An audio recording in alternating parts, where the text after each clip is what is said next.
አብይ አህመድ ከጥር 15 እስከ ጥር 17 ቀን 2017 ዓ.ም በጅማ በአጋሩና በበሻሻ ከተሞች የተሰሩ የኮሪደር ልማት ስራዎችን በመመረቅና በመጎብኘት ሰበብ የቀድሞ የኦሮሚያ ክልል ፕሬዝዳንቶችን የቀድሞ ጉምቱ የኦህዴድ ባለስልጣናትን ያሁኑን የኦሮሚያ ክልል ፕሬዝዳንትና የኦሮሚያ ብልጽግና ባለስልጣናትን እንዲሁም የመከላከያ ሰራዊት አመራሮችን በጅማ ከተማ በመሰብሰብ ባለፉት 6 የስልጣን ዘመናችን ምን ጉዳዮችን አሳካን በቀጣይስ ምን ጉዳዮችን መስራት አለብን በሚል ልዩና ጥልቅ ውይይት ማድረጋቸውና ውሳኔ ማሳለፋቸው ከዚህ ቀደም መዘገቡ የሚታወስ ነው። በዚህ ልዩ ስብሰባም እንደሌሎቹ የኢትዮጵያ አካባቢዎች በጦርነትና በሰላም እጦት ሰቆቃ ውስጥ ያለውን የኦሮሞ ህዝብ በልዩ ሁኔታ እንደተጠቀመ በማስመሰልና አብይ አህመድና ግብረ አበሮቹ እየዘረፉት ያለውን የሀገርና የህዝብ ሀብትና ንብረት የኦሮሞ ህዝብ ጥቅም በማድረግ ራሳቸውን በኦሮሞነት ጭምብል ለመደበቅ እየተጠቀሙበት እንደሆነ በግልጽ ታይቷል። በጅማው ልዩ ስብሰባ ማጠቃለያ በፍኖተ ካርታ ከተቀመጡ በርካታ ውሳኔዎች መካከል የአማራ ህዝብን እርስ በእርስ ማጋጨትና በአውራጃ መከፋፈል በተለይም ደግሞ ጎጃምና ጎንደርን እርስ በእርስ ከፍተኛ ጥላቻና ሽኩቻ ውስጥ ማስገባት የሚለው አንዱ እንደነበረ ተጠቅሷል። ይህን የጎጃምና የጎንደር የእርስ በእርስ ክፍፍል ስር እንዲሰድ ለማድረግ የመንግስትን የሰላምና የልማት ልዩ ትኩረት በጎንደር ከተማና አካባቢው አድርጎ የልማት ስራዎችን በማፋጠን የፌደራል መንግስት የሥራ ኃላፊዎች በተለያዩ ጊዜያት በመሄድ ጉብኝት እንዲያደርጉ ከፍተኛ የሚዲያ ሽፋንን በመስጠት በልዩ ትኩረት እንዲስተጋባ ማድረግ እንደነበረ ከጅማው ስብሰባ በኋላ የስብሰባው አንኳር ነጥቦች በሚዲያ መውጣታቸውም እንደዚሁ የሚታወስ ነው። በዚሁ በጅማው ልዩ ስብሰባ ውሳኔ በተቀመጠው አቅጣጫ መሰረት የጎንደር ከተማ የኮሪደር ልማት በስራ ዘርፋቸው የሚመለከታቸውና የማይመለከታቸው የአማራ ክልልና የፌደራል መንግስት ባለስልጣናት ጎንደር ከተማ በመሄድ ጎንደር ከተማ በልዩ የልማት ጎዳና ላይ ነች እያሉ በመንግስት ሚዲያዎችና በተቀጣሪ የብልጽግና የሚዲያ ሰራዊት ሲያስጮሁ ከርመዋል። አሁንም እያስጮሁ ይገኛሉ።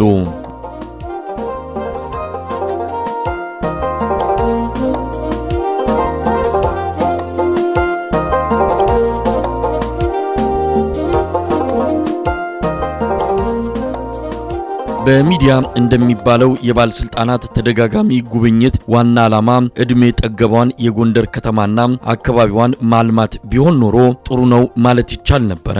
ምክንያቱም ታሪካዊና የቱሪስት መዳረሻ የሆነችው የጎንደር ከተማ በሚመጠን መንገድ ብትለማ ለሀገርም ሆነ ለክልሉ ከፍተኛ ኢኮኖሚያዊ ጥቅም ማመንጨት ትችላለች። ነገር ግን አብይ አህመድና ግብረ አበሮቹ ይህን ሁሉ የባለስልጣናት ጉብኝትና የሚዲያ ጋጋታ የሚያደርጉት በእብሪት የአማራ ክልል ህዝብን በመውረር በአማራ ፋኖ የሚመራውን የአማራ ህዝብ ተጋድሎ መቋቋም ሲያቅታቸው የአማራን ህዝብ በክፍለ ሀገርና በአውራጃ በመከፋፈል የአማራ ፋኖ አንድ ሆኖ ያገዛዙን ውድቀት እንዳያፋጥነው ሴራ ለመስራት ነው።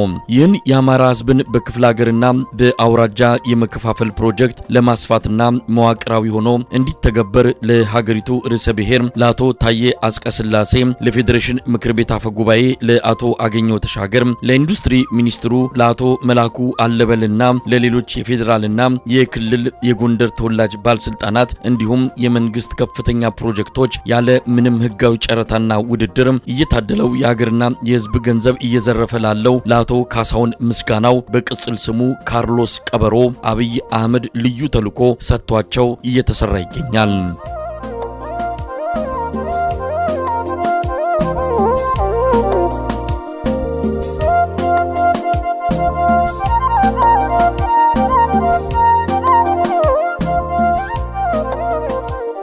በነገራችን ላይ አቶ ካሳሁን ምስጋናው ከመጣውና ከሄደው የመንግስት መዋቅር ጋር የሀገርና የህዝብ ሀብት በመዝረፍ በአጭር ጊዜ ውስጥ የሀብት ማማ ላይ የወጣና በማፊያ ስራውም ካርሎስ የሚለውን ቅጽል ስም ያገኘ ጥገኛና ጸረ ህዝብ ባለሀብት ነው።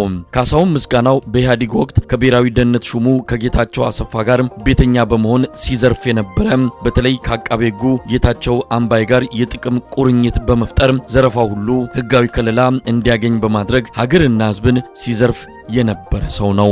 ዛሬ ላይም አብይ አህመድን ጨምሮ ከፌደራል መንግስት እነ ተመስገን ጥሩነህ የፌደራል ፍርድ ቤት ፕሬዝዳንቶችን፣ አቃቢ ህጎችን፣ የፌደራል ፖሊስንና በየደረጃው ያሉ የአማራ ክልል ባለስልጣናትን በጥቅማ ጥቅም በመያዝና በመደለል የእርሱ የሀብት ማከማቻ ጉዳይ አስፈጻሚ አድርጓቸው ይገኛል።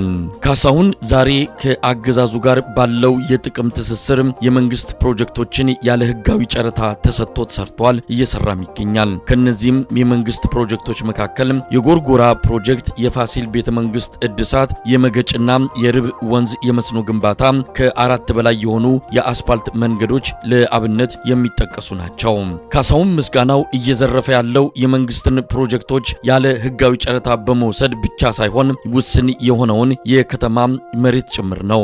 ይኸውም በባህር ዳር ከተማ በከተማው አሉ የሚባሉ የልማት ቦታዎችንና በአዲስ አበባ በተለያዩ ክፍለ ከተሞች ከልክ በላይ ከህግና ከአሰራር ውጪ ሰፊ መሬቶችን ወስዷል። በተመሳሳይ በአገሪቱ አሉ ከሚባሉ ንግድ ባንኮች በመንግስት ፕሮጀክቶች ግንባታ ስም ከፍተኛ ገንዘብ ያለበቂ ዋስትና የወሰደ ሲሆን ለባንክ ፕሬዝዳንቶች የተለያዩ የመንግስት ባለስልጣናት እንዲደውሉላቸው በማድረግ የመንግስት ቁጥር 1 ፕሮጀክቶች በገንዘብ እጥረት እንዳይስተጓጎሉ በሚል ያለበቂ ዋስትና የወሰደው የባንክ ብድርም ከህግና አሰራር ውጪ እንዲራዘምለት እየተደረገ ይገኛል። በመሆኑም በአሁኑ ሰዓት ካሳሁን ማለት ራሱ መንግስት ሆኗል ቢባል ማጋነን አይሆንም። ይህ በየዘመኑ ካገዛዙ ቁንጮች ጋር የጥቅም ሰንሰለት በመፍጠር ልዩ ተጠቃሚ የሆነው ካሳሁን ምስጋናው አሁን ይባስ ብሎ የአማራ ህዝብን የመከፋፈል የአብይ አህመድ ፕሮጀክት አስፈጻሚ በመሆንና ተልኮ በመውሰድ ከታዬ አጽቀ ሥላሴ ካገኘው ተሻገርና ከመላኩ አለበል ጋር በመሆን ለተግባራዊነቱ ሌት ተቀን በመስራት ላይ ይገኛል።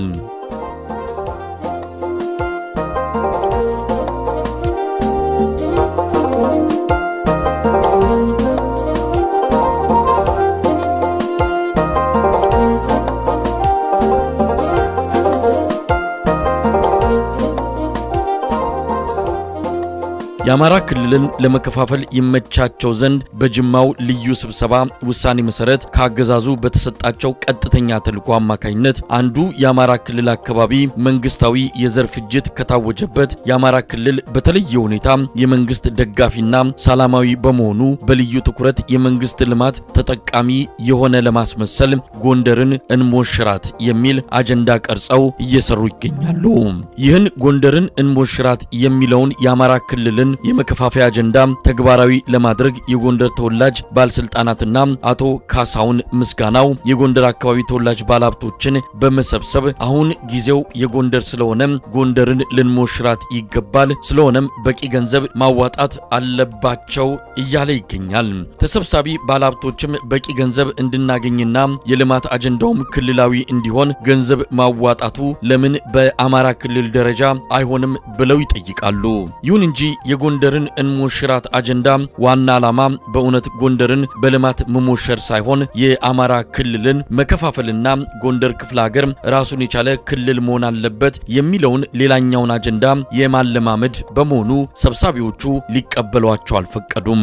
ከጊዜ በኋላ አሁን ላይ አሻሽለው ያቀረቡት ሐሳብ ደግሞ የፌደራል መንግስት ኃላፊነት ወስዶ በፕሬዝዳንት ታዬ አጽቀ ሥላሴና በካሳሁን ምስጋናው አስተባባሪነት እየሰራ ቢሆንም በጎንደር ከተማ ከንቲባ ፊርማ ሁሉም የአማራ ክልል ተወላጅ ባለሀብት እንዲገኝ ወስነው ሚያዝያ 20 ቀን 2017 ዓ.ም በሸራተን አዲስ ሆቴል ኑ ጎንደርን እንሞሽራት የሚል መጥሪያ አዘጋጅተው በመበተን ላይ ይገኛሉ። በጣም በሚያሳዝን ሁኔታ ይህ ኑ ጎንደርን እንሞሽራት የአማራ ክልልን የመከፋፈል ፕሮጀክት የጠቅላይ ሚኒስትሩና የፕሬዝዳንቱ ትዕዛዝ በመሆኑ በዚህ ስብሰባ ላይ ተገኝቶ ገንዘብ የማያዋጣ ባለሀብት የተለያዩ እርምጃዎች ሊወሰድበት እንደሚችል በአስተባባሪው በካሳሁን ምስጋናውና በአንዳንድ የጎንደር ካድሬዎች በኩል በማስፈራራት መልክ በግልጽ እየተነገረ ይገኛል።